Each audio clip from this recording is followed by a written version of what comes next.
It's time for Where You Live with Gene and Tony, the show that's all about owning, buying, selling, renting, and association management. If it involves a home, we'll talk about it. Here's your chance to get your homeowner questions answered. From the Concierge Landscape Studios, here's Gene and Tony. Needed the shelter of someone's arms, and there you were. Needed someone to understand my... Welcome to Where You Live with Gene and Tony. I'm Gene Sullivan. And I'm Tony Crockett. Hello, Gene. Hello, Tony. What a great day this is. And folks, we're so glad that you could be with us. We've got a lot of great stories to cover. In the first hour, we've got, right off the bat, a story about a board president who takes intimidation and being a bully to a new level, I think. Wouldn't you agree? Yeah. It's certainly got a different flavor to it. Different flavor, kind of unique. We're going to go over that in just a couple of minutes. And then, Tony, you've got an update for us by Lisa Peelan, who's the Director of Municipal Affairs for Minnesota Multi-Housing on issues that landlords really need to know. Yep, that's right. And then we also will be taking a look at another story out of Arizona. Very interesting. There is a state legislator there who would like to propose a law that would free the dogs, but tether a homeowner association from having authority with pets on the property. And we'll go over that and so much more. Again, we're broadcasting live from the Concierge Landscape Studios. We're brought to you this hour by Extreme Exteriors. That's right. And we want our listeners to please call us if you have questions or concerns or ideas for topics. Call our hotline and leave us a message. The number is 952-224-2668. We'll use your comment on our next program. That's right. And so without further ado, let's begin with property management in the news. Property management in the news, of course, is brought to you by Pest Control Services. When you need to get rid of unwanted pests in your home or rental property, call someone who's responsive, professional, and a proud member of Angie's List. Give owner Greg Keener a call at 952-894-9748. That's Pest Control Services. Well, our first story is out of Kaiser, West Virginia. And this is from the Kaiser Tribune, dated January 12th. I've entitled it, Is It True That Intimidation is the Sincerest Form of Battery? And we have here the president of the Nobley Estates Homeowner Association came out publicly and said that there's no apology necessary from the Mineral County Sheriff. There was a concern by a letter that was written to the county commission by the former board president. Now, the former board president of Nobley Estates is a gentleman by the name of John Flomer. John Flomer is also a sheriff with the county. Gary Clavin, who wrote the letter saying that no apology is needed, brought information to the commissioners this week in which he came to the defense of another sheriff on behalf of his actions when he went to a homeowners association. Now, if you're confused, folks, so are we, and we'll try and keep all the numbers and Let's players. Let's keep the characters straight. Keep it straight here. Yeah. What ended up happening is that Fulmer, who is the sheriff and the former board president of Nobley Estates, he apparently used his position, and he was accused of wearing his uniform at all board meetings of Nobley Estates, and there are people who say that that was kind of intimidating when they wanted to deal with him. I know what you're thinking, punk. You're thinking, did he fire 6 shots or only 5?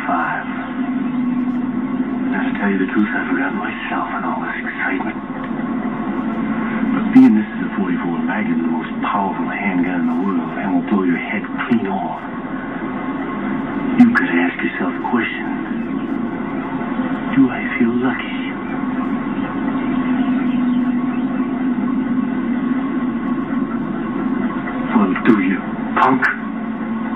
That's right.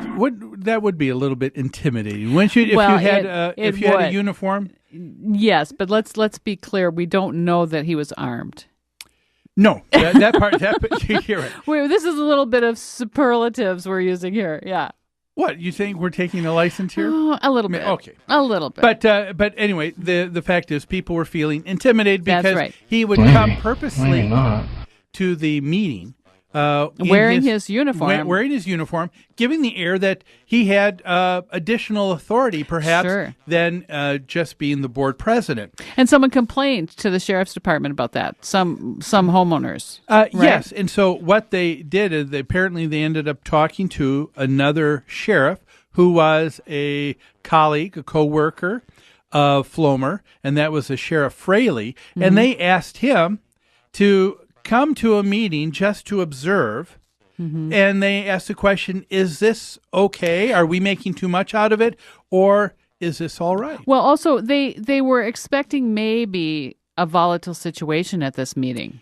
So there was a specific reason they actually wanted a sheriff at the meeting, I believe. So you're right. Apparently, it seems that this gentleman, Mr. Flomer, was probably not only wearing the uniform, but was probably taking things up a notch in heated debates and in his demands as a board president. The reason I wanted to make an issue of that is that I've heard from boards who have had that kind of experience at their annual meeting, is that things got very tense, things got volatile, and I don't think it's out of the question to want to have security maybe at some point. Yeah, and at this point, so they asked Fraley to come, and he agreed. And then Fraley also went to the superior of Mr. Fraley and Mr. Fulmer and asked, is it appropriate to wear your uniform outside of work time? You know?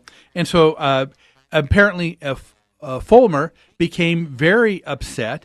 And so when he heard that there was this questioning asked, and that there was this complaint that some people in the homeowners association placed with the commission, he wrote a letter saying he thought that he was the one that was wrongfully treated by a colleague, a sheriff, and a handful of others, those at the homeowner association meeting, and Mr. Fulmer believes that he was only doing what was good for the majority of the homeowners.